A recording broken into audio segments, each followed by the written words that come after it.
We are tracking the newest developments on two murders in Palm Springs, now connected by an arrest. And we have just learned that Luis Miguel Flores Cantor has been arrested in connection to the killings of Jennifer Dillon and Joseph Rachi. Now, the Palm Springs Police Department and Riverside County District Attorney's Office held a press conference this morning.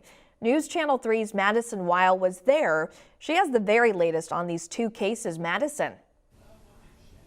Jennifer, that's right. Major developments coming out this morning in two separate cases that have shaken neighborhoods here in Palm Springs. We've been following both of these cases closely over the past few months. And this morning, Palm Springs Police and the District Attorney's Office coming out with that news. They tell us that 31-year-old Luis Flores Cantor of Palm Springs is in custody for the murders of Jennifer, known as Jenny, Dillon, and Joseph Rachi. They explained to us that just 2 weeks ago, on August 25th, police found Cantor passed out in a car on Caliente Drive in Palm Springs. After a confrontation with officers, he was ultimately taken into custody. At that point, they were able to link him to these two murder cases in Palm Springs. The department hoping the arrest provides some closure for families and some comfort for the community. It puts my heart at ease to be able to share this information with the community and to be able to share with them that we don't believe that we have any outstanding suspects at this point, and that we don't think that there's any further threat to the community.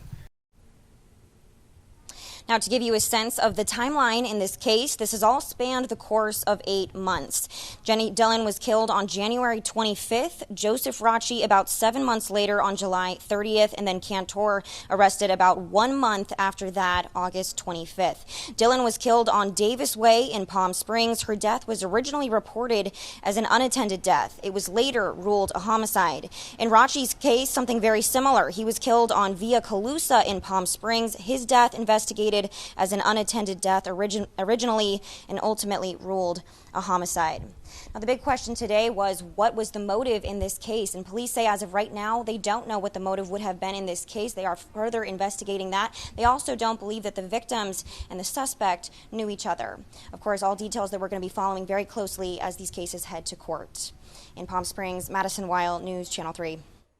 All right, thanks, Madison. But I do want to follow up quickly with one question. You did mention that police were able to link Cantor to both cases once he was in custody. Did they provide any insight on what exactly that link was?